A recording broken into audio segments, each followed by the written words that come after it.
Architecture school is so freaking toxic. Right. I mean, we've all probably heard this before. Between favoritism in studio, students gatekeeping their design secrets, and students judging others for their work habits, it's no wonder why most architecture students are frustrated with the design school right now. Yeah, so in this episode, we're going to explore all these toxic traits deeper with a special guest and try to figure out how to solve these issues from the inside. We will talk about why do we think these issues exist, who's to blame for it, and what are the solutions that we can try to implement right now. So, rant and Reddit, grab your pitchforks, and let's get right into it.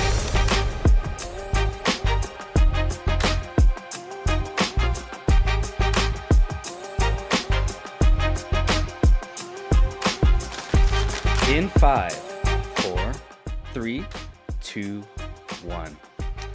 Hello, everybody. Welcome back to the Crit Room Podcast. I'm your host, Ryan, with my co-host, Albert, just Albert. And joining us today is someone from Dusseldorf, Germany, with a multitude of talents, from apparel design, really cool line drawings, an architecture student and content creator, and aspiring metaverse architectural designer. Without further ado, Koray Yardas. Thank you for having me, guys. Yeah. I'm Koray. I'm a multidisciplinary artist, I would say, because, like as you said, there are so many interests that I follow at the same time. And for sure, architecture is a heavy lift right now Yes. because I'm still in my studies, and beside that, I'm doing all kind of works like drawing, content creation, being artsy and stuff, Yeah. guys. Exactly. Yes. By the way, did we say that right? Koray? Yeah, it's all right. Yeah. Awesome. Okay. I wanted to make sure because that would have been really embarrassing if you went the whole episode saying your name wrong. So, No, that's great. but yeah. So I mean, you were just saying it. You're an architectural designer, like in school right now, like a digital artist and content creator, and just like how do you balance all that? Like that's a long list. Yeah.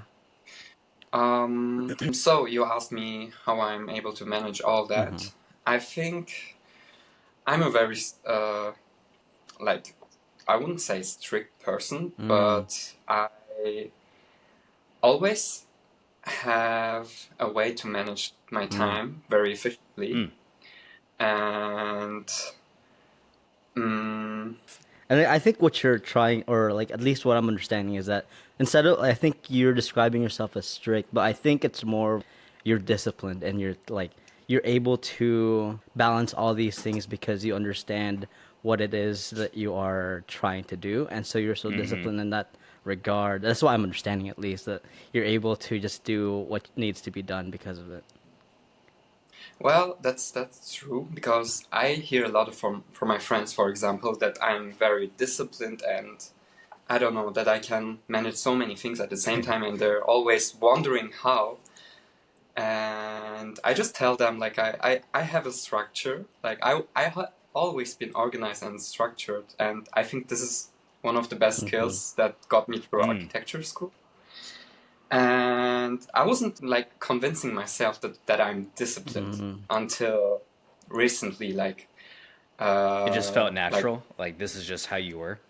yeah, that's a way to say it because I didn't know it. I didn't knew it like any kind of else, and it's good. Like it's something that you hear generously because you see that many people, like especially creative people, are having so many plans at the same time. Like Definitely. best friend, she's like multidisciplinary in every way. She's managing a concert, she's doing content, she's drawing, she's studying and stuff. And there's like a small difference between she and me, and that's that I'm able to pack all of this stuff in a structured way, and she's doing it freely. I mean, I'm not saying that one is one is better than the other Yeah, it's one, definitely like a personality but thing, right? yeah, it's totally a kind of a personality type. But what I see or observe a lot of time is that she gets overwhelmed, Yeah. and I try to help her to like fix her schedule. And yeah, that's something I'm actually really happy of or proud of, because it helps a lot, especially if you're studying such a heavy studies like architecture. Yeah, no kidding. I was gonna say part of that too is I think there's just so much that many architecture students can learn about from trying to be more organized with their time. You know, being able to balance your time and everything. I think a lot of that also helps to cure a lot of that procrastination tendencies that people have. Where if you can at least list out what you had to get done, and you can generally structure how much time it'll take to get those things figured Yeah. out, I think it could help a lot with those people who tend to stay later in studio pretty often. And I mean, you could probably tell us more about that because you are seemingly so disciplined from the beginning.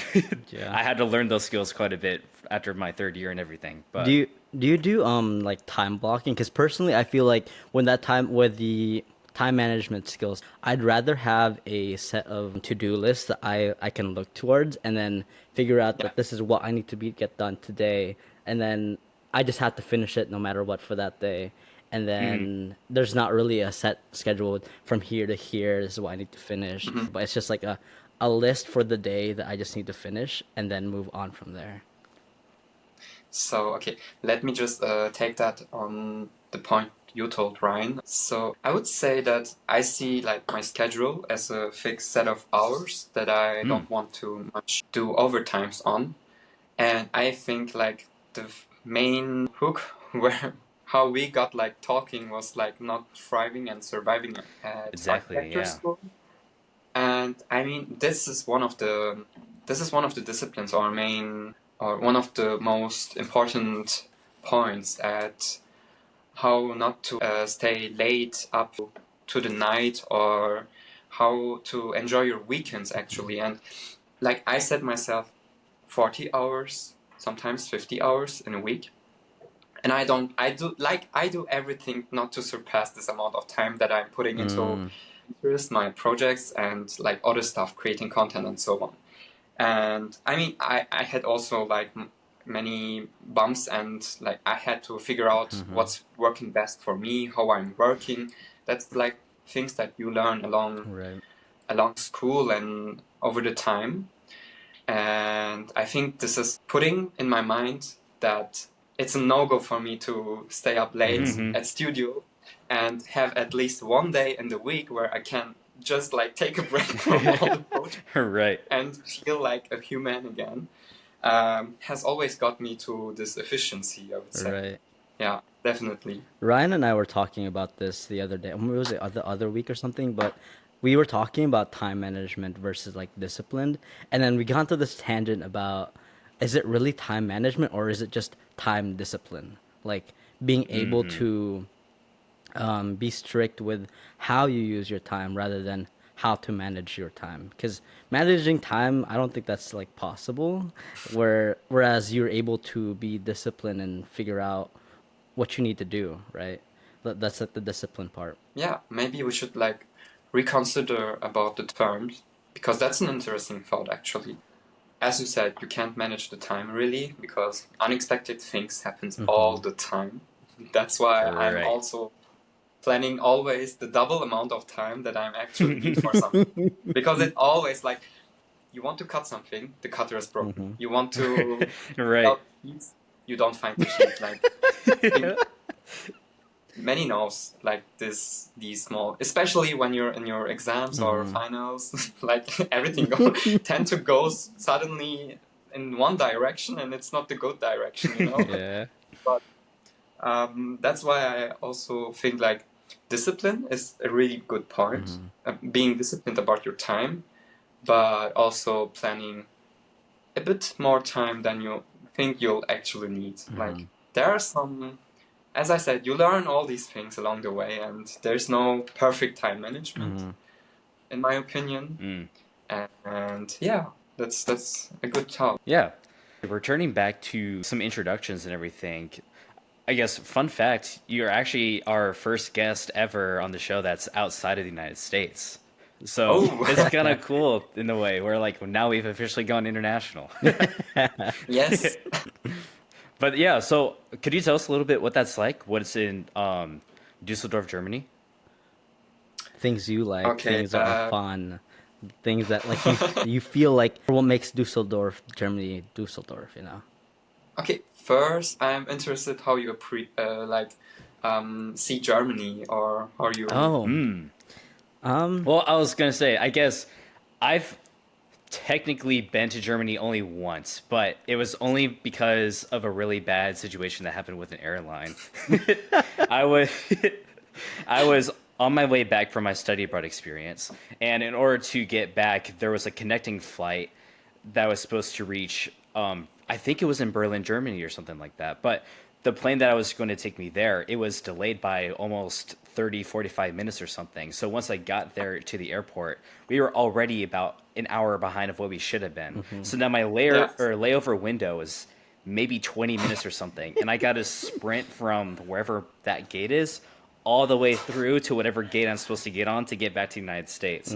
And after a whole bunch of horrible running through the airport, and just we finally get to a spot and it's the customs check, and just couldn't get past it or whatever in time to get to the gate. So once we finally got there, we saw the door was closed, which meant you can't get on the flight anymore. And then I'm like, oh god, now I'm stranded in a, I don't even know where I'm at right now. And then after a while I finally put the pieces together. I'm like, wow, I'm in Germany. And then it was just, we couldn't get a flight until the next day. So a lot of the people on that same flight who are meant to get onto that one, we all stayed in a hotel together that was pretty close to the airport. But it was just interesting to think about, like, wow, this is the first time I've ever been in like a completely random country just by chance. I didn't really get a chance to see too much of Berlin, unfortunately. Like, I saw a bit of the pamphlets here and there in the hotel lobby, but like that was my only experience in Germany, I guess. Is a long story short. dude, I don't have a very like stressful situation like you did. So with mine, my first thoughts about Germany, you gotta remember that I came from Philippines, which is like super warm, super humid, super like tropical. And so in my mind, when I hear Germany, I think of like 20 feet of snow. You're just going you're just like going through the snow to get to your place, and you have to wear thick clothes, and like it's just freezing the whole time, even in the summer. And so that's the picture I had when I was growing up. Well, I have to say, okay, I would consider Berlin as Germany because it's a totally different city state for its own. Like, also Germans say that Berlin is not belonging to Germany. What is Berlin actually doing in Germany? Because it's pretty international and there's a lot of stuff happening. Like, I'm quite also visiting Berlin like 4 or 5 times a year, and it's a good like escape from Germany. Because it's all gray, as you said, it's all gray, and well, we don't have that much snow where I live. It's more in the northern part. My childhood dreams just died. Northwest part, near to the Netherlands. It's really flat and gray. Sometimes it can also get boring. And from my experience, how I perceive Germany, and it's still like actual, because I moved here when I was 10 years old. Before that, I was in Switzerland. It was a cultural shock.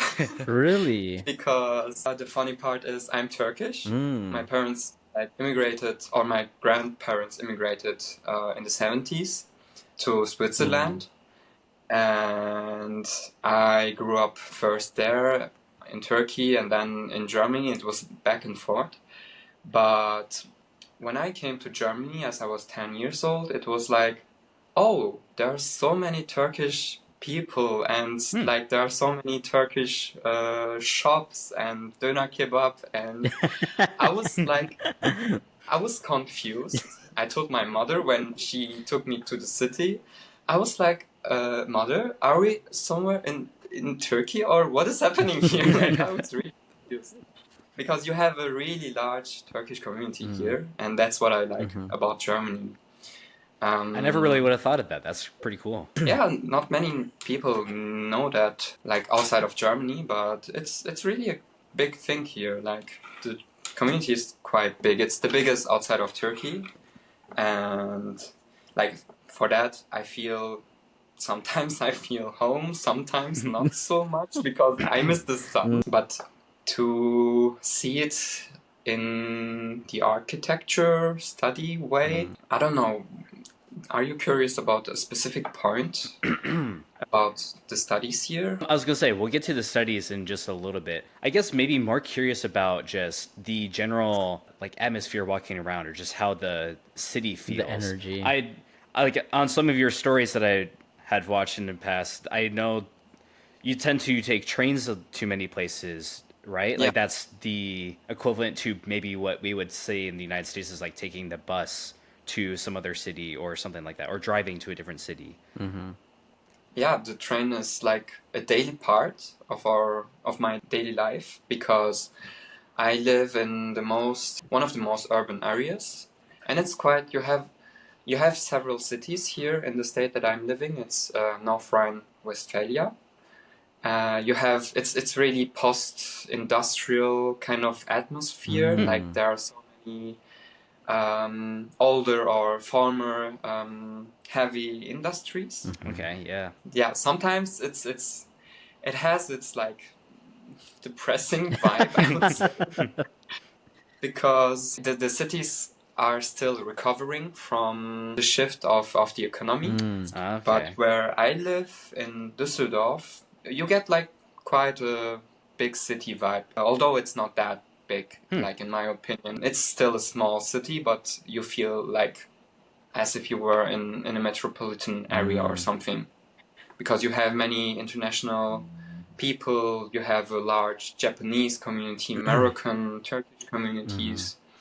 And that's what I like about like living in Düsseldorf, because it's like a small but still a big city. Like, and taking the train, I'm traveling a lot to Cologne. This is like the biggest city of the state. I'm working there part-time, so I have to take the train like at least 3 times a week. And there's also the fact that one friend is living in Essen, for example. The other one is living in Cologne, and you just like you wake up on a day, then you go to school, like you go to school in Düsseldorf, then you go visiting your friends in Essen, and then you think, oh, I would party in Cologne today, and you go to Cologne. So you have like made a trip of 3 cities in a day, and that's pretty neat. really great because yeah, the cities are also like not that far away from each other.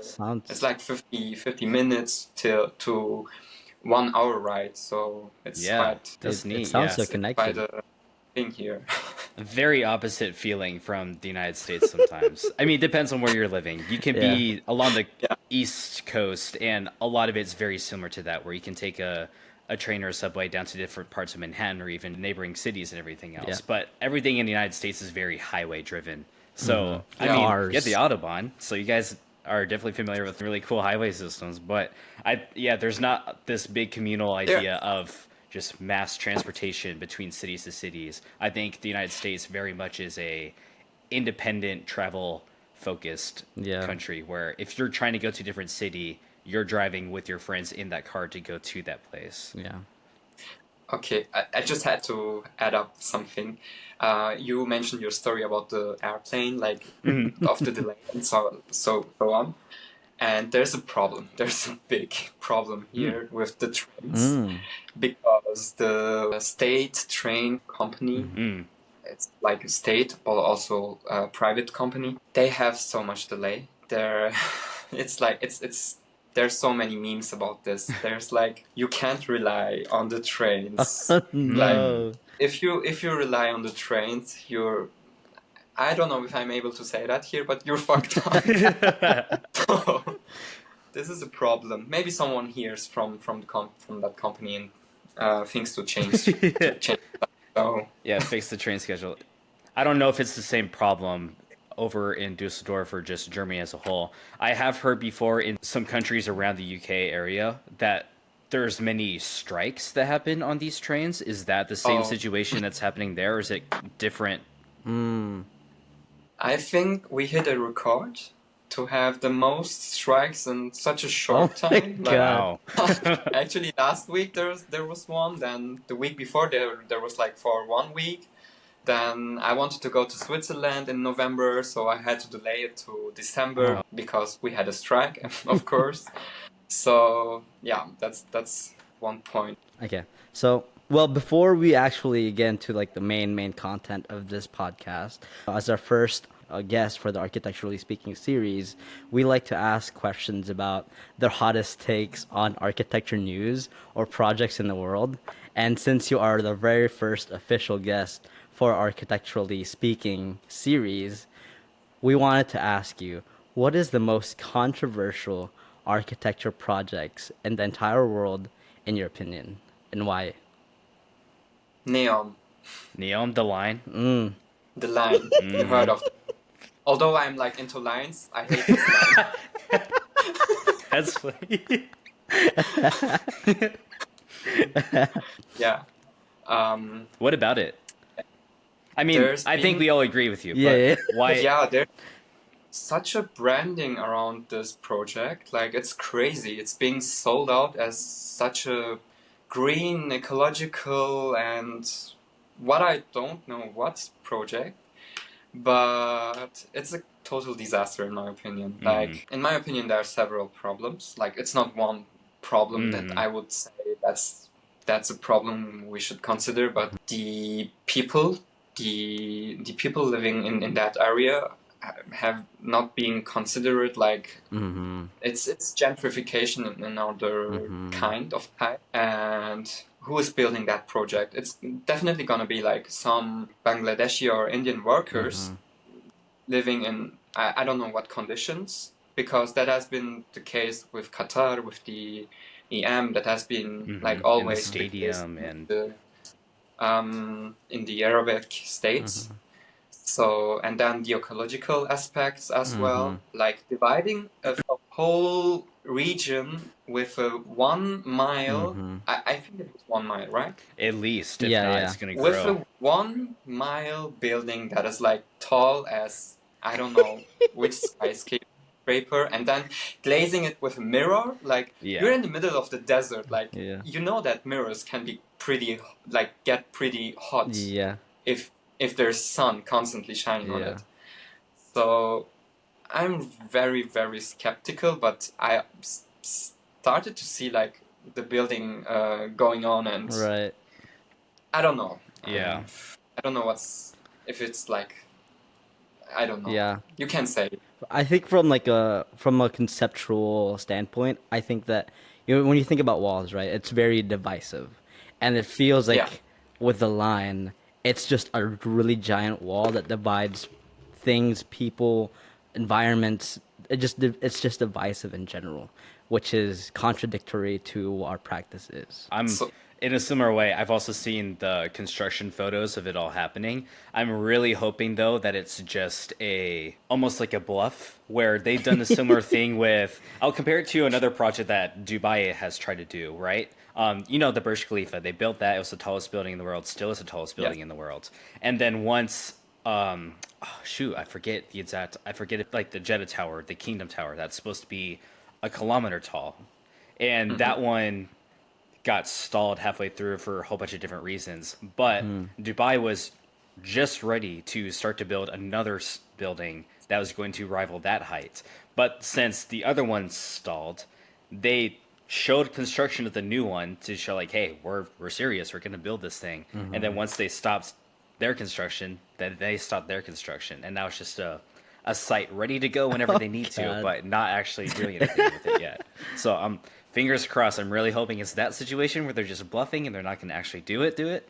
But who knows? I think like many in the architecture practice might have the same opinion about this project, but I see a lot of effort in branding this project as something that's like something cool or something sustainable and so on, and that's what I'm worried about. Like, because people outside of architecture might see this project as nothing that bad. Right, because it's green, it's eco-friendly, it's using renewable energy. But then all of us with the practice in architecture education are like, wait a minute. Wait, It might have some eco-friendly frosting on top, but that cake is made out of mud. That's not don't eat that. no, definitely not. Yeah. But yeah, I guess while we're talking about the branding of things. I know you had mentioned beforehand to me that you're really passionate about this idea of personal branding, and I was curious about what you wanted to speak on that specifically with. I will start from last summer, where I really got into that matter of personal branding, because before that I saw marketing, branding, and any words around this topic as something really bad. Like, I was thinking of it as someone trying to sell you some things, like the typical Car image of salesman. some. Yeah, Very yeah. corporate. I had this typical image of someone selling like um, something to you, even if you don't want it. But since I started to take things more serious on that topic, I saw a shift in my mindset. Like, I started to connect with people online via Instagram, where I do all my content and stuff. And it was quite like, I don't want to exaggerate it, but it was kind of a little moment of eye-opening situation, because suddenly I had this feeling of, oh, I can actually get to people that have the similar interests from every corner of this world, like, for example, with you, Yeah. and get in touch and then talk about interests. And what's best than doing it this way, with like combining it with your content, what your values are, and what you might offer to your audience or whoever is following you. What is better than that, instead of going the old way, like having a set portfolio that you refresh once in a while while you apply for a job. But the main thing I want to actually speak about is, I think it's a topic that has to be spoken about at schools, because we, as, I don't know about me personally, if I'm going to be a future architect, but like, in terms of architecture students, it should be one of the foundations on how you actually present yourself or your brand to the outside. But and this is like an opportunity missing at many schools that I've seen or heard of, because it's not a part of the curriculum. Like, I see many people doing that right now. For example, Sana, and she's also one of the main inspirations, where I all started to think about, hey, if she does it, I can do it too. And it's an approach to architecture, or even as being a creative person, to open opportunities Yeah. and connect with people. And I think it should be like put an emphasis, or at least have a workshop at school about personal branding, marketing, or how to build up your own business. Right. Or how to build up your own business firm or whatever. Because that's essentially what we are going to do later. Right. Yeah. I don't know about the courses in the US, but here in Germany we have, like, I had last semester 1 or 2 courses about management, project management. Oh, really? But that was all, like, beside of so many stuff Right. about design and so on. And this is something, like, I see, as I said, in many schools, that there's an emphasis about design thinking, but not the actual practice. That's really interesting you bring that up, because Albert and I were actually just talking about this maybe a week ago or something. Yeah. Yeah. I guess little sneak peek, we're trying to create an episode on that topic. It's like specifically that topic. And yeah, I mean, you were mentioning it really well earlier about this idea that a lot of people, in a more traditional sense, have thought of their personal branding as just your portfolio and your resume. This is how you tell other people what you're about and what you've done. But as you were just mentioning, with the likes of To Scale, or Sana from To Scale, or just many other people out there who are really trying to push this idea of make your Instagram and all these other things your personal branding, so that way you can showcase who you are and what you do. pretty much live whenever you decide to post things. So it's not just this update every once in a couple of years or so. It's this constant progression, and you're seeing that transformation happen based off of whatever interests you're doing. And you get the benefit of, since it's quote unquote just Instagram, it can be whatever you want it to be. And if you're just wanting to explore a couple hobbies here and there, you can do that and not have to worry about that, how it looks on a resume, unless it does really well for you. And then you're like, hey, now I have this really cool thing on Instagram that I'm, have some kind of reputation in now. And you can use that to explain to people what you do and all that. So, no, that's really, that's a good point. While we're on that too, you were just hinting at it a little bit ago, but do you think it's something that's really integral for a architecture student specifically to try and integrate a lot of their personal branding now? Like, is it something that's super important that they should implement across like LinkedIn or Instagram specifically? Or how would you think architecture students should go about creating their personal brands?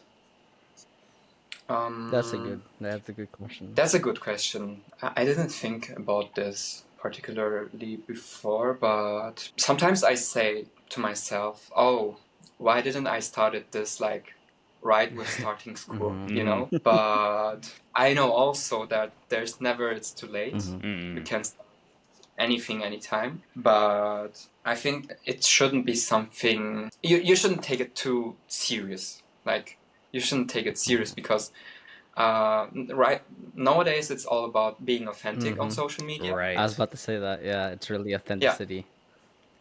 And no one cares about someone who is just, I don't know, giving tips on this and that, but it's all about the story and who this person is and what's their goals and their mission. What's your journey? And I would think that this should be also like already an outline, right? When you start, maybe to think about, okay, why am I starting architecture school? Why, or what am I expecting from architecture school? What are my outtakes? What are my personal experiences? And people think, I think there's also this assumption that in terms of personal branding and business, it's all cold and out of touch with actual people. But since I started to do like my social media and stuff, I see that there are people behind it. You know, you get to know people, and it's funny sometimes. It's like you have discussions, you have this interactive exchange of ideas, and I think this is something also people should take consciously when they do stuff online, because we tend to, I know that from my experience, we tend to be more impersonal and like be more cold, I would Distant, say. Distant, but it has proven me that if I'm like towards the people that are actually interested in the things that I do or that they do, there's a great chance of also great exchange and great opportunities. That's really well said. I mean, that just makes me think of like this opportunity right now, like the whole reason this podcast episode is happening right now is literally because of what you were just talking about. And I think when you mentioned the whole idea of just, if you start your personal brands, like you're saying, it's never too late. And all it does for you is just open up more opportunities, even if it's not, crazy opportunities like having your own TED Talk or whatever. But, it could potentially be the difference between some firm randomly scrolling through their phone on their breaks, finding your Instagram post and be like, wow, we need to hire that person. And if you didn't do that, you never had that opportunity. So it's just, I like how you were talking about it, where it's almost just, why is this not taught in school? Like, this is almost a necessity nowadays with so many people able to do anything from anywhere. Everyone can have access to architecture degrees if they want to, but that just stacks up to the competition. So how do you stand out? And I think what you're talking about too is it comes down to personal branding and how you can tell your story about who you are as this designer, or who you are as a person in general. Just what are you trying to do? Or better said, people who are against like all this social media, personal branding, and connecting via Instagram or whatever, and posting content and so on. I mean, I might be biased on that, just that I say that beforehand, but we live, especially after Corona, I see the change of our realities being more digital, and this is just an extension of your person, Yeah. but just in the digital real.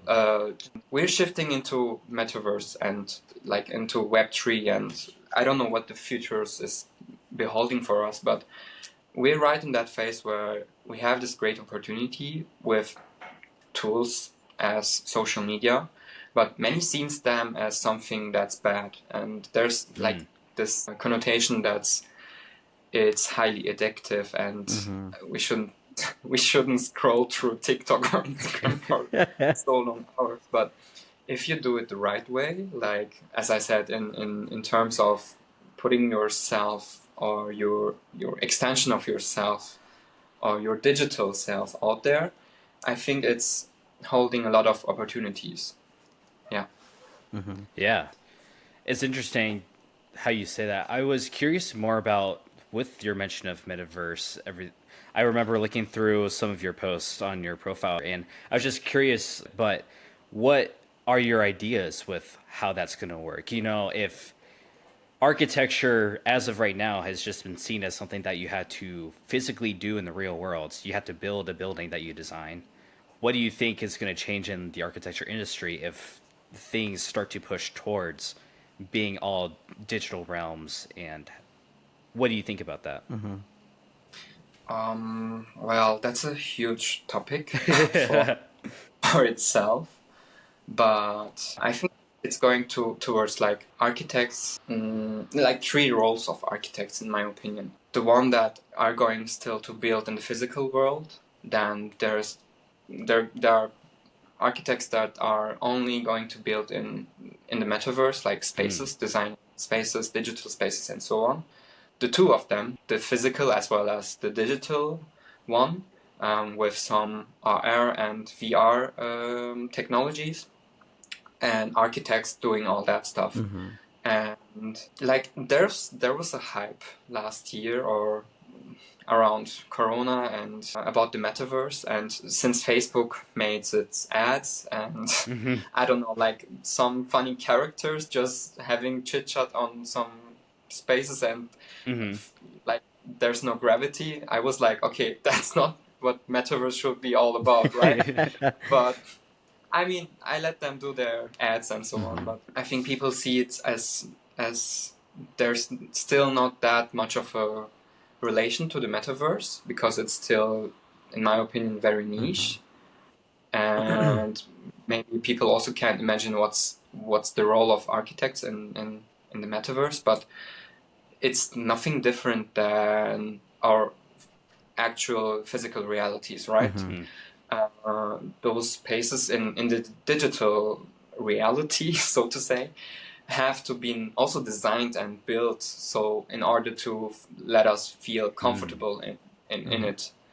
And yeah, I know that there are no boundaries or physical limits, but in my opinion, it's still something that it's going to be more and more relevant, also maybe in the studies of architecture itself, on how to design spaces in the digital world. Yeah. You know, right now we have Web 2, like all the web pages and social media and our whole internet structure, and we do it all in the like in the second dimension. But once it's going to start being mainstream, I think more and more people will actually understand what's the metaverse about. Like it's just another extension of what we already know with the internet, actual internet, but only take that one step further, having it in 3D spaces, funny spaces. Yeah. And yeah, have all of our interactions, daily life, work, entertainment, just in the digital realm. And now with the whole Apple Pro Visions and all that stuff beginning to somewhat become mainstream, at least with super wealthy people who can afford it. Yeah. I mean, As that it technology will always only like get cheaper and it will only be in more people's hands. So Yeah. I think you're right about this notion that architecture already has trended in such a virtual realm where we're already designing buildings that are meant for the real world in 3D software. So what's the Yeah. difference between just uploading it to the metaverse versus uploading it to a contractor's computer and having them build it in real life? Yeah. So no, that's an interesting point. I would love to. I hope we end up doing a topic or an episode on that, and we'd love to have you back for that to talk about it more. Great. So then these different creators online, and on one of the post creators, or at least the post itself, was about staying in school really late at night and being fun because it's fun because there's a lot of students that are that are your friends. And so you had made a comment about this idea of we shouldn't, you know, engage, or Glorify. yeah, we shouldn't engage into this toxic culture that we are that's being bred in school. And so we wanted to talk about that in this specific episode, and we wanted to ask you about maybe this is different for your school, maybe it's different from our school, but personally, from your point of view, what are the three most toxic things you see about architecture school right now?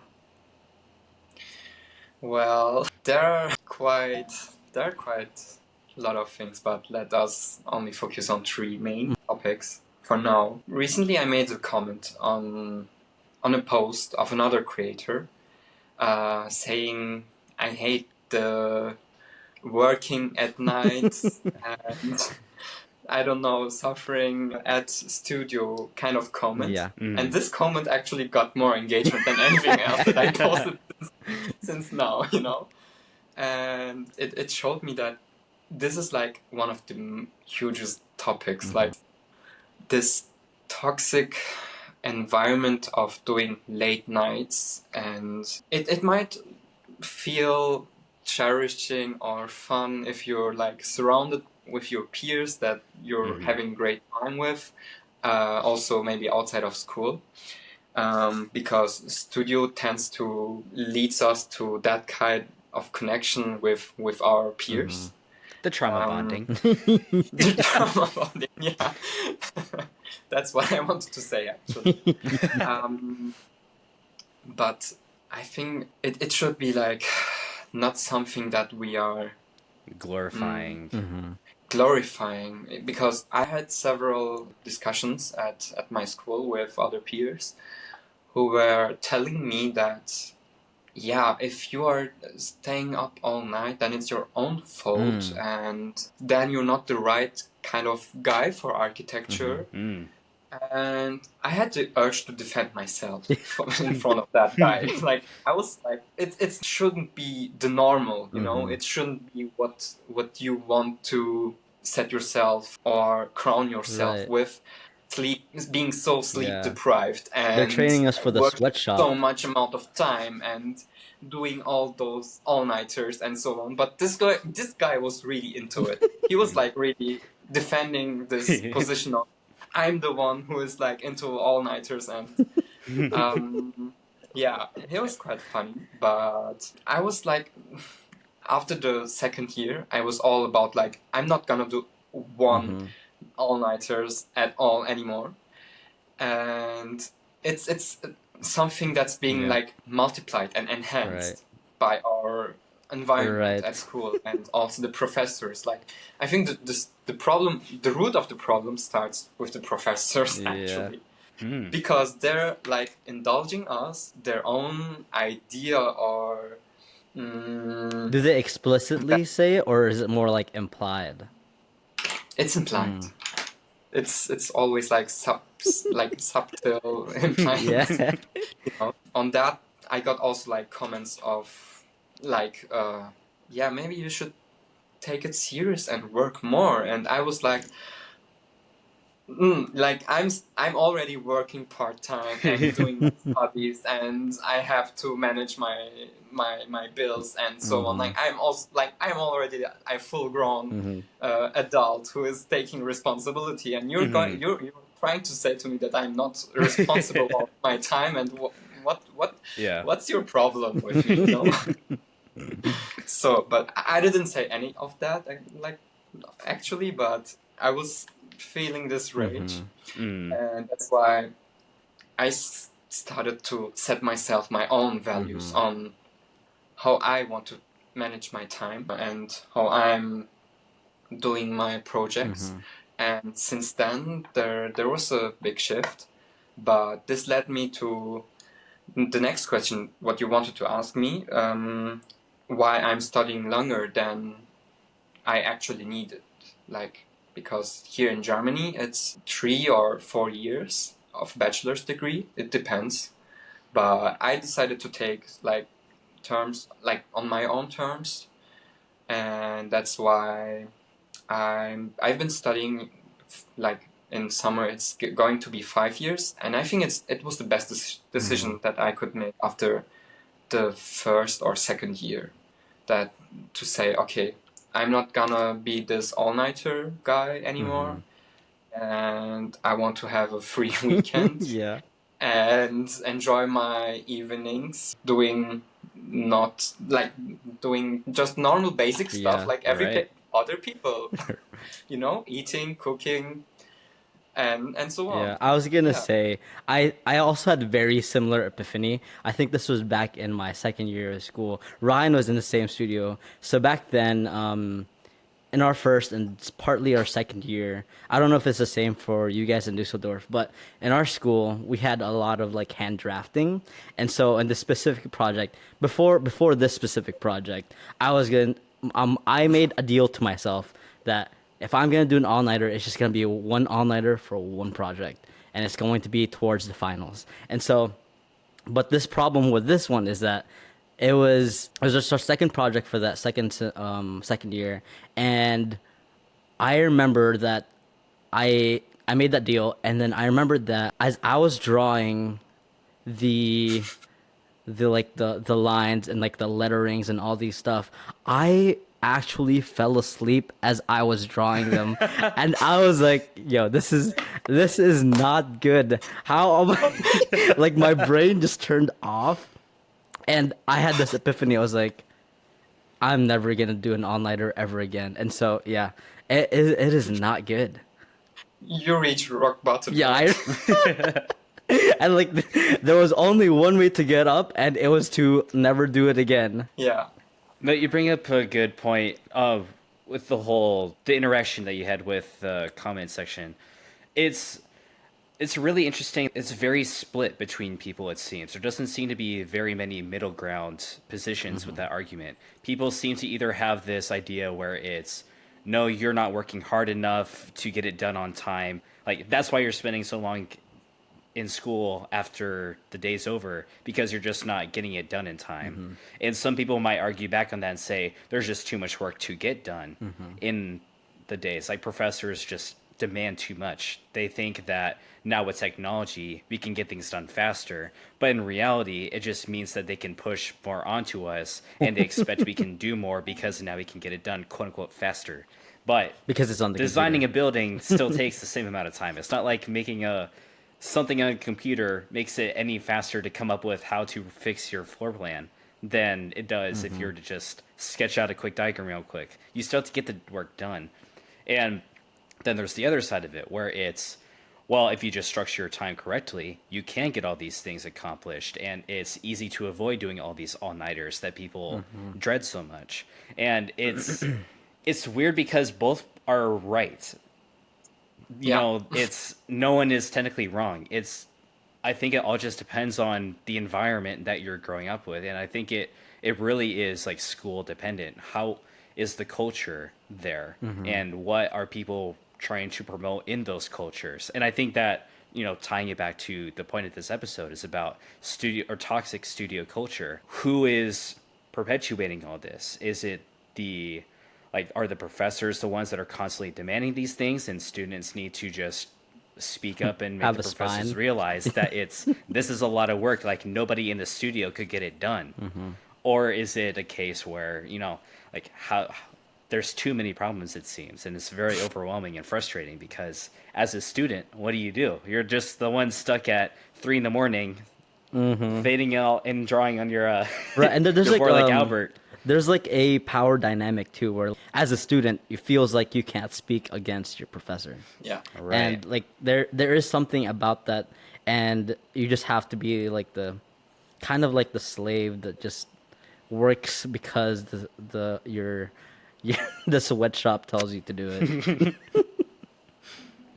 Well, I had a similar experience with drawing by hand, and it's the project that our prof gave us was like, he didn't say that it's gonna be a brick building. We started to design a fancy angled geometrically funny Oh building my god. until it got to the finals where he said like, okay, now you have to turn this building into a brick building with converting the actual shape also into bricks. But like Louis Kahn said, what does a brick want to be? And he said I wants to be an arch. And No, there wasn't even arches. There were just like so many fucking angles that we had to draw line by line and keeping the man. half God. millimeter of Tolerances or the dimension tolerances, Yeah. half of a millimeter. You had to draw this by hand, oh my and god. on top you have to layer, like you have to put like several layers to adjust the brick correctly, you know. And that was also a turning point for me and my architecture study career, because after this assignment, I think I was so traumatized that I said like, no, I'm not gonna doing this anymore. He also hit rock bottom. This should be like the once and the last time that I did something similar. Yeah. And I think the problem lays like, I would take this as the second point. The problem lays as well from the professor's side, but also from the students' side. Like, as I mentioned before, there's a lot of demand on projects, especially if you have a studio project and having 6 other classes, like, except of a studio project. But you could do like a whole semester of your study project by itself, and it's still going to feel like it's not enough. And I think there's this one problem of having several courses beside your studio project, and this high amount of workload that's being put on the shoulders of especially like junior, freshly assigned students that has no idea about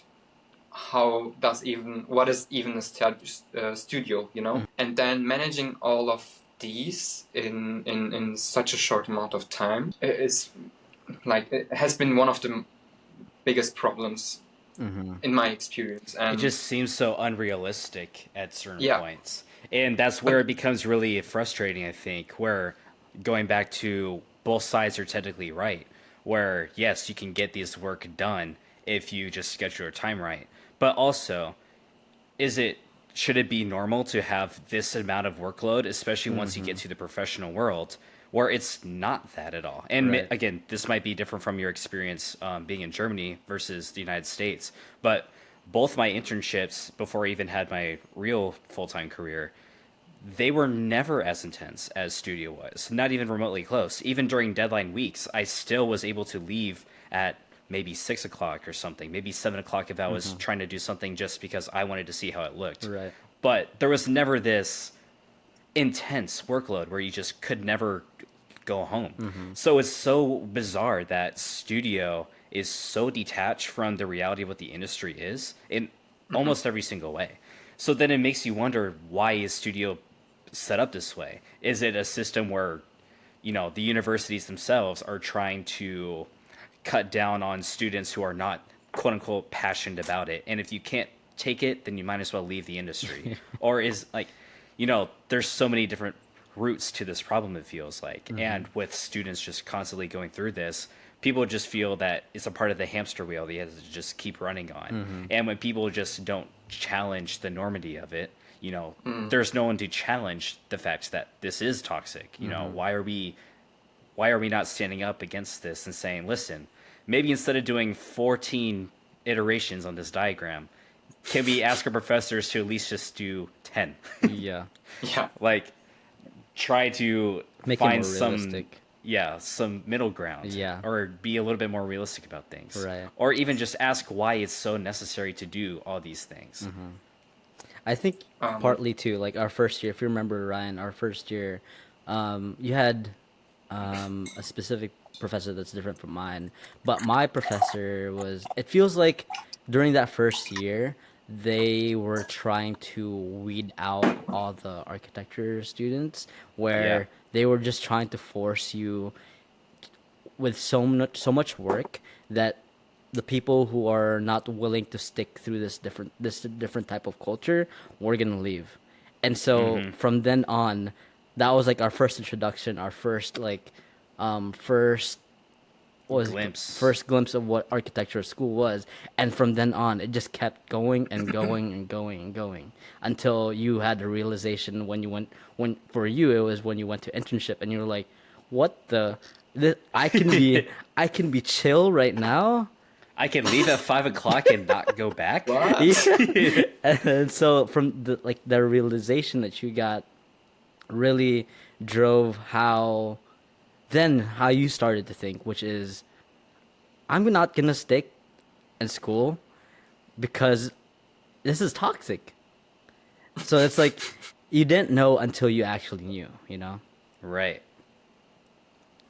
Yeah, and So, oh, go ahead. Go ahead. I wanted to touch on two topics that you told before, Ryan.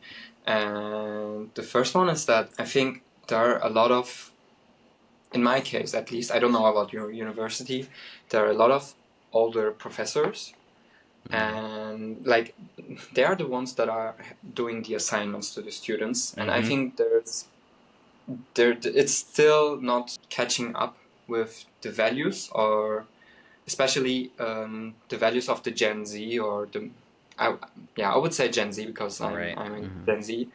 That it's not only about work, you know, and they have this image or this perception of architecture school that has to be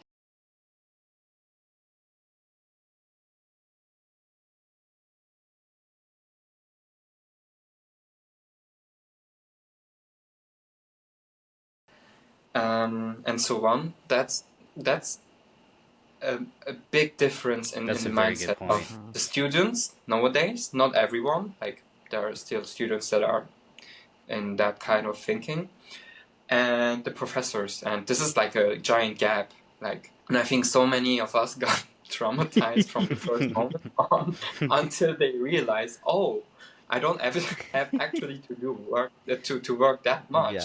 right? And I'm still like, I can still value myself, and I'm not like valuing myself on the work that I put or how much all-nighters I did, but how efficient I did, or what assignment I'm taking and which not. And the other topic was the work. Like I'm working part-time in an office, and there I'm able to say, okay, now it's 5 p.m. and I can go home. And I don't have to feel bad. This is something that has to be learned at first. Like I had to adjust to this working life at first. Like getting assigned tasks and so on was also kind of new experience. But there I realized I don't have to do all-nighters. Or like if my boss demands from me this huge amount of work, I can say I have like not enough time for that. And many of us students are actually scared to take that step towards their professors or to their employees, right?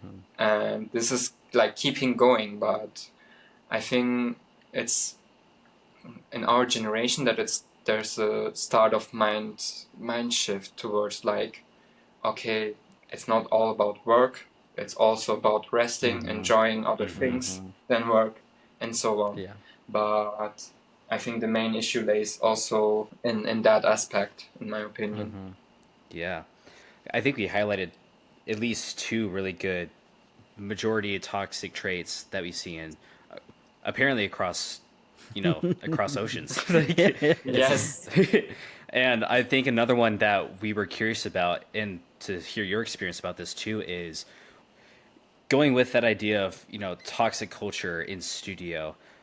Do you think there's also this perception that students tend to gatekeep a lot of their work, or there's just extremely competitive nature in studios where many students can sometimes be a bit more hostile towards other students, Right. or they're very protective of their own ideas, so another student can't take it and get the A that they would have done if Right. they just kept their idea to themselves. Yeah, Or for some backstory too. So in our school, in our program, in our third, fourth, and fifth year, we all partake. Every single architecture students partake into this into competitions for that year. So third years would compete with third years, fourth years would compete with fourth years, and so on.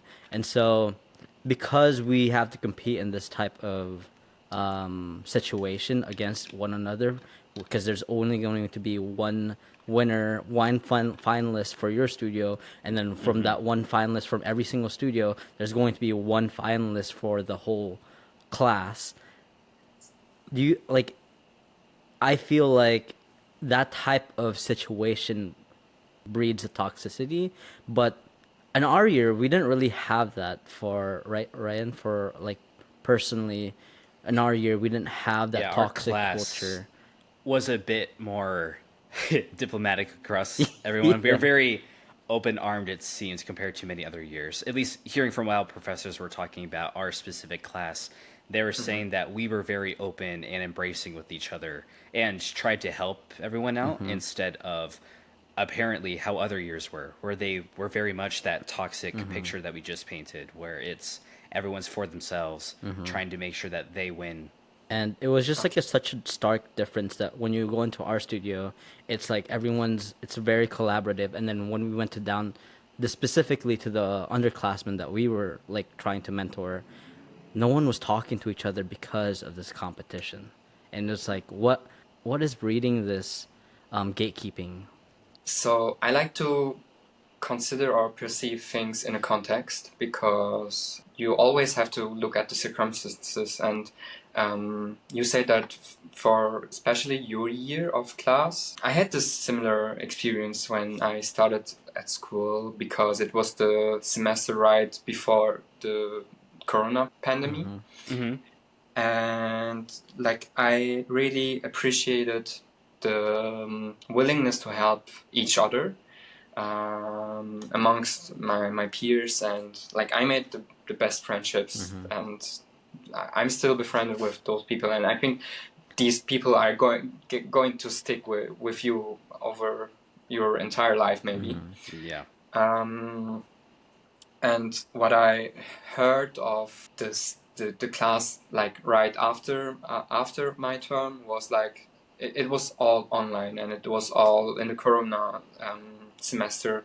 So I heard a lot of like stories about people gatekeeping all their information, and not willingness to help each other, but only to be like self-driven and only to want to achieve or gain the competition. And I think this is like in its essence, I'm still trying to figuring out if the architecture world or study is capitalistic or the other way.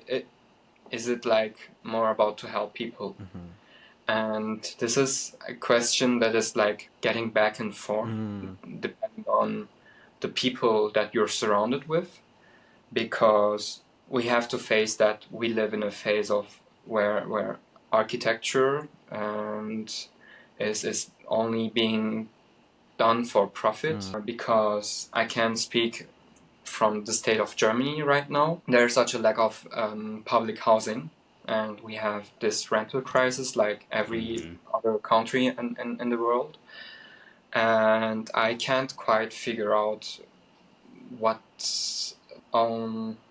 position as students of architecture can help towards the situation. Right. If we should, maybe that's another topic right now that I'm speaking of, but it touches to this culture that you have in studio, right? Where if you are willing to collaborate with your peers, or if you just do your project for fun, just to prove that you're the best, and I don't know what. But So it's like capitalism or communism. Which one? no, it was not black and white. It was not that black and white. Yeah.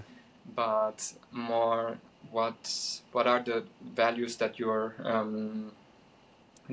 caring about, and how do you want to position yourself? Right.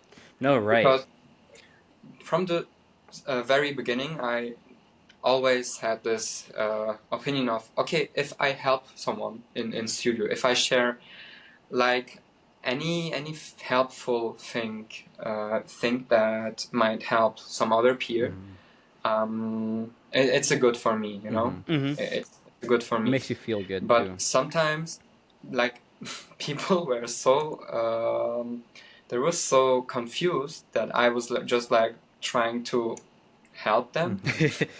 That They're like, why are you doing question- this? What are you getting out of this?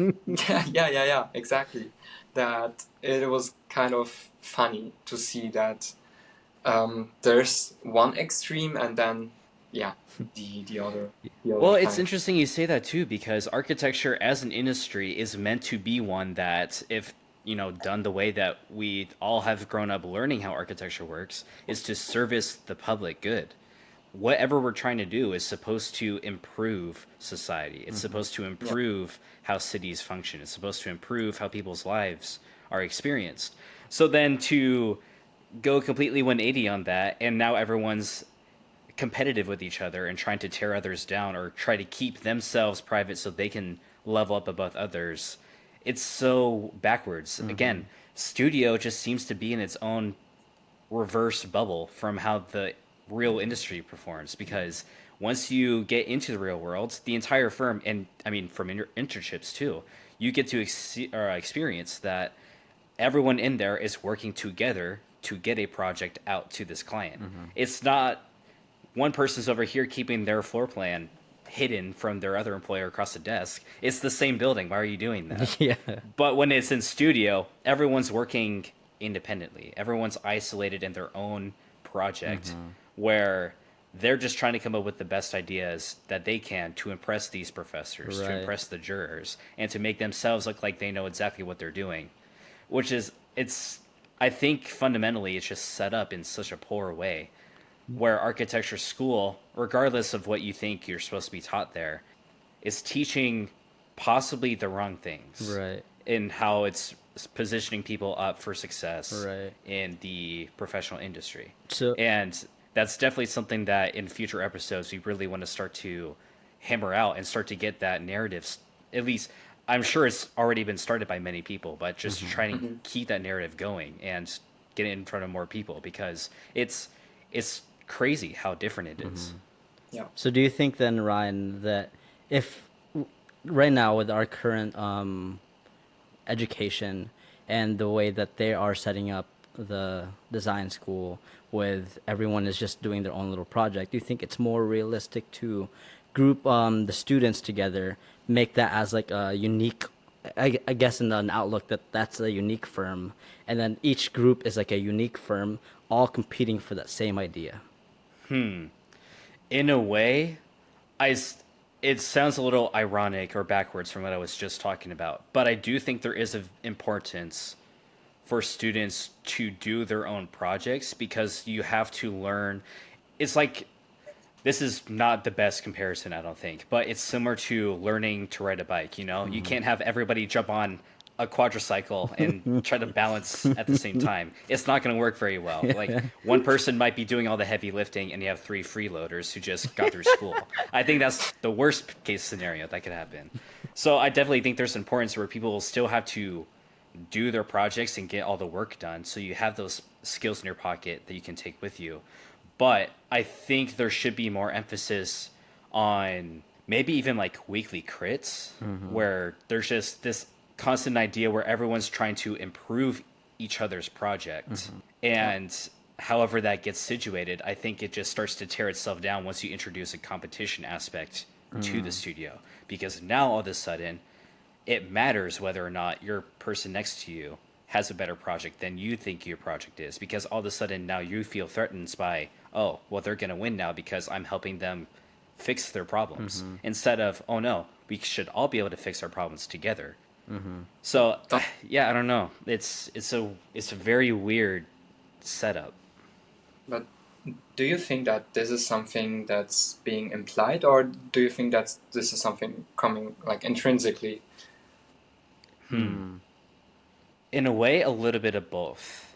I think a lot of it is very implied because while there's no one strictly telling you this person is going to win the studio, there's so many other things that go into that competition setup. Like it comes down to your story, like we talked about in other episodes. It comes down to your presentation graphics, like so many different things. Like you can have a horrible story but really good graphics. You can have really horrible graphics but a really good story. Or you could have a horrible building but you still talk about it in a way that people enjoy it.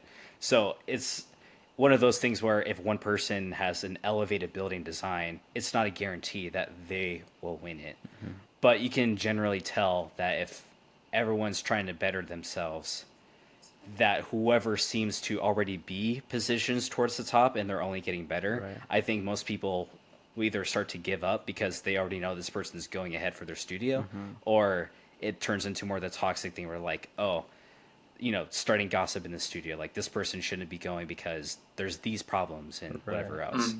It's just, I don't think competition is a really good setup in studios unless you are doing it like how you guys did in your fifth year originally for Albert, where you guys were supposed to do this big master plan and everyone could do their own individual projects and Within that present this master bigger plan. idea together.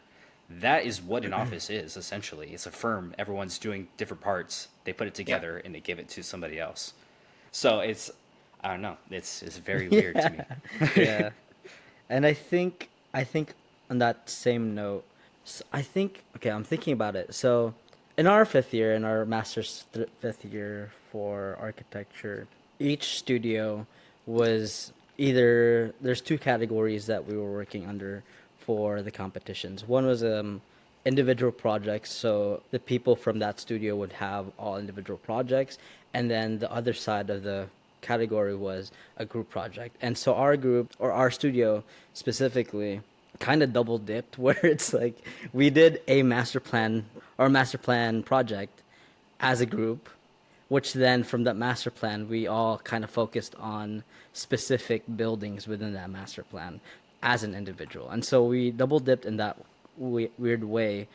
But I think, Ryan, I think you're right in that same thing, because the vibe of that specific project was so different than the ones from fourth year and third year, because those ones are just, everyone's competing for that same competition and trying to win it, and you don't know if this person next door or this person that's next to you is going to be the one that makes it, or if you're going to make it. And so you kind of put on your blinders, or like try to hide everything that you're trying to do. I'm not saying that that's what we did, but you still try to help out, but also try to gatekeep. Limit how much you help. Yeah, because like it's important that their learning is their own. And I think that's the thing that we need to find a balance, is that we can't help people if they're not willing to learn. And if they are willing to learn, now the next part is how much do we give them so that we're not spoon feeding them. I think we've also been doing this episode for a while, so I think we'll start to wrap things up. But part of what we wanted to talk about too is we talked about a lot of these problems just now. And as the brand for the curtain room goes is we're here to help students conquer the challenges of the studio culture and studio environment. Although we may not be able to directly change it overnight or whatever, we at least try to make sure that there's something that students can do to make their experience better, or at least to push it towards a better direction. And we can only control what we can control at the end of the day, and we can just try to do the best that we can. So based off of all the things that we've talked about in this like last half hour, what do you think we can do to fix some of these things for each individual student? And I don't think we have to have an answer for every single one of these problems that we just listed, but do you have like a couple ideas, at least in your minds, of how students can actually start to take some actionable steps at fixing some of these problems, or at least try to avoid a lot of the toxic aspects of studio? Yeah, definitely. Being open with, or being brave towards professors and the workload or the assignments. Like, if there's such a workload that you think that's impossible to take on till next week while having 10 other classes, I think these are like small little steps towards the enhancement of the studio culture in general. Just to bring things up to, we say here in German, to auf den Tisch bringen, bring things up to the table. So, and not you know that you're not alone in this. Like many, like it's a collective trauma. It's a collective suffering. But we should at least speak about it, and I'm really glad that I see this also being taken more serious, because I saw, like, I was in Venice at the Biennale, and there was actually a pavilion about, the title was already catching, how many hours do you work? And there were interesting insights, and it got me a lot of thinking, because right before that we had a project, a group project, where I started to take on that discussion on how toxic it can be sometimes, and there were people against and for, as always, I think, as it's always the case. But yeah, like, learn from your own experiments, learn how you're working efficiently. Like, if it works for me, it doesn't mean that it can work for you too, but you should just experiment with things or techniques, and also actually listen to people. What are people complaining about? Maybe that's the next step, to start action. It can be, as I said, like little steps that are not that important at the point, but I think if it's bringing up more consciousness about how we interact with another in this environment, I think it could lead to a better studio culture in total. No, I completely agree. What you were just talking about, the whole being brave, or brave enough to talk to your professors, and just being genuine and authentic about, listen, these are problems that are going on with our workload right now. Right. And again, it is scary. We in our 5th year, we had those moments too, where we were all, after the professor would leave from the studio that day, all of us would be packing up still, and all of us were like, I can't believe he's asking us to do all this over the weekend and blah blah blah blah blah. And after all of us ranted out our frustrations, a couple of us were like, should we like send an email at least, just to tell him like, hey, this is what's going on, can we at least not do this part and wait till next week? And sure enough, we sent that email, and we got it the next day saying pretty much like, okay, understandable, we can relook at this next week. And we're like, oh, it worked. Yeah. And like that just saved us like 8 hours of work. All right, we can go to the football game today. Cool. I mean, in the future, it's going to be the same, you know? Like, you have to sort out things with your client, and for that, you need to just take up the conversation and say the truth. I mean that in the work life, it's taken more serious, but once you realize that you can't do everything that's on your plate, Right. you have to communicate, right? And I think the aspect of communication is one of the most important Right. aspects. Yeah. I think But I think what I wanted to touch on for both of you guys was you said to bring it up to your professor, put it on the table, right? And I think what Ryan did with the email was what was so good about it was because first he set it up as, or at least this is what I understood. He set it up as there is a problem with this specific workload, and then from there he said this are our solutions. Could we do this Like instead? giving some Yeah, options. like giving some options about what we can do instead, and then from there giving like as the professor would then give his or her response about whether it's doable or not. And so being strategic, right? Well, because at the end of the day, there's a classic saying that goes, "If you don't ask, you never get," or the whole, if you Yeah.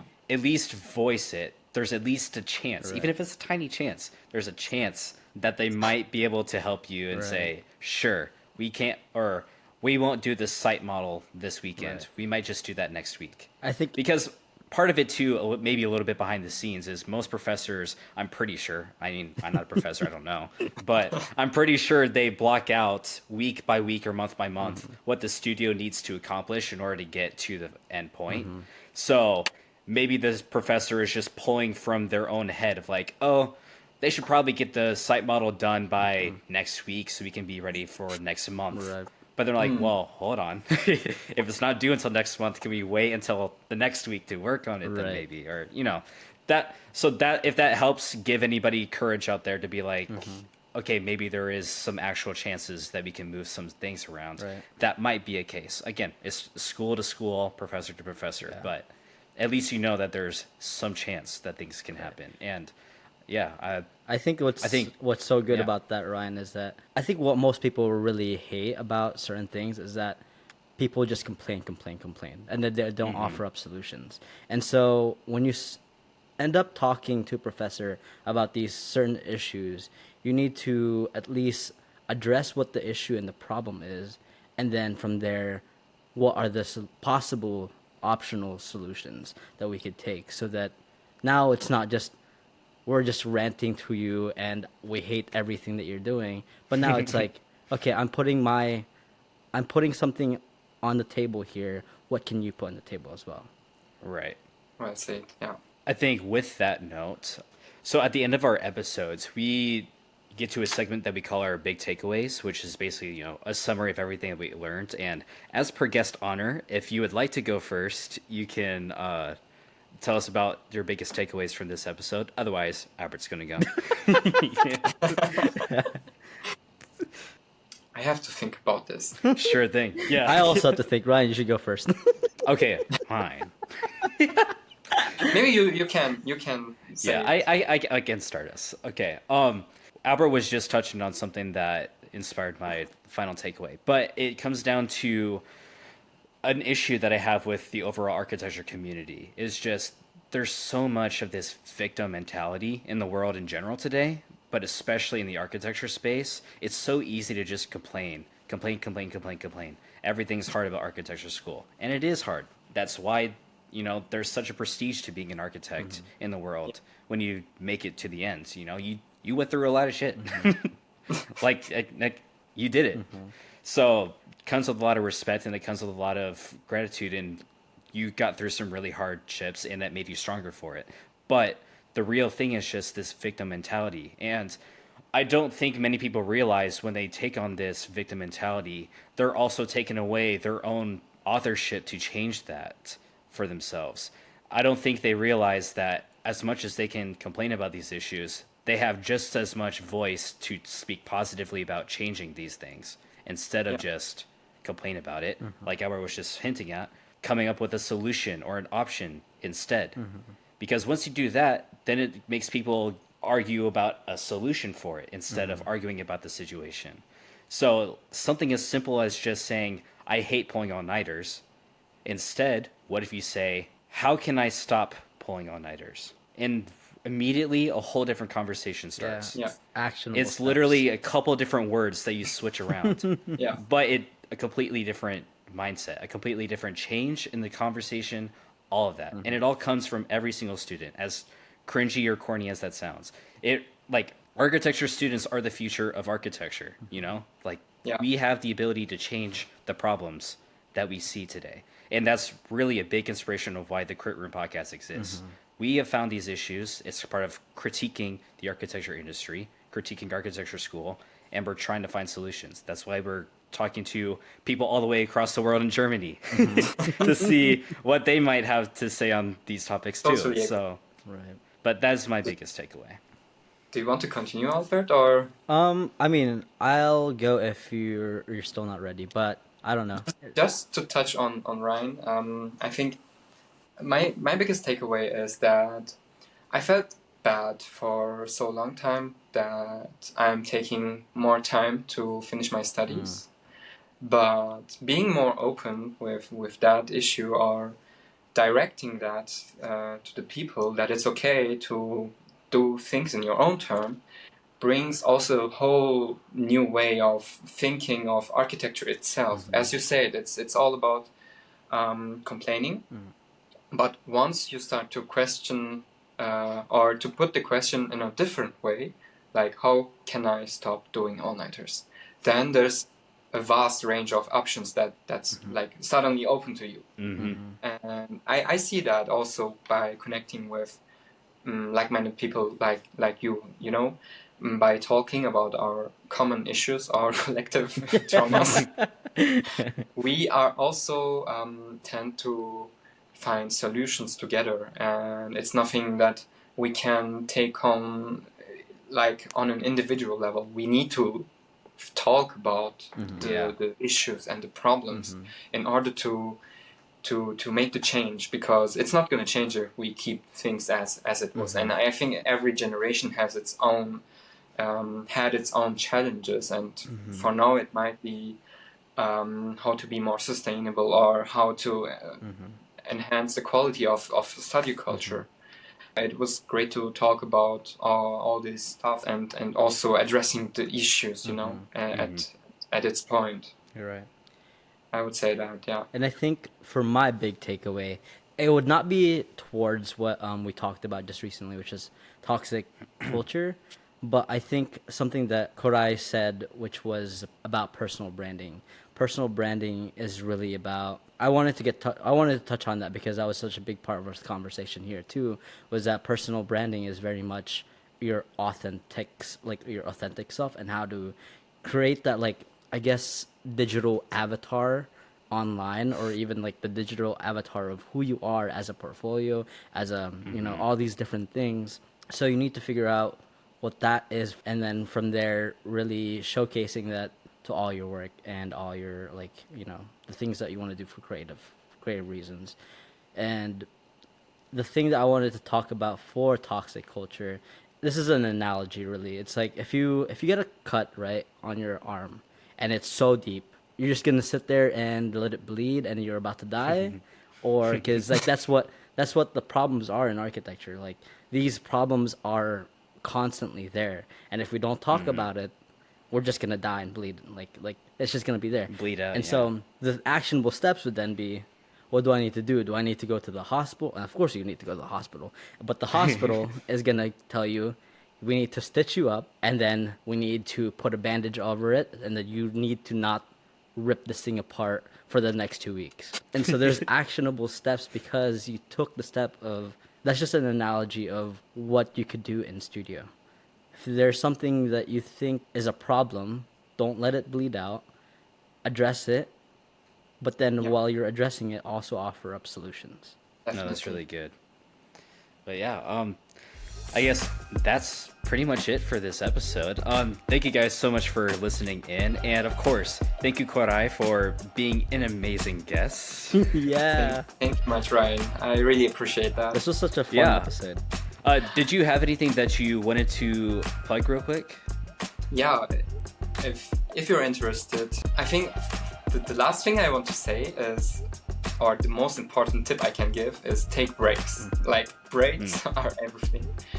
And if you want to have more tips on how to thrive and not survive architecture school, go check out my Instagram. I'm sharing tips and on how to be more efficient on time management and so on. And yeah, check my account, Koray Yardas, at Instagram. I don't know if you can. We will link that. it for sure in our description. Yeah.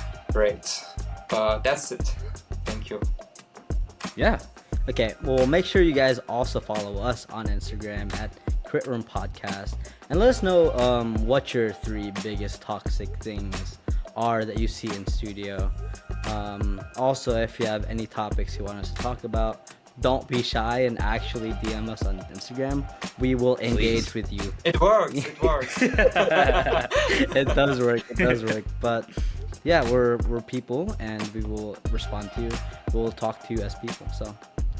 Yeah.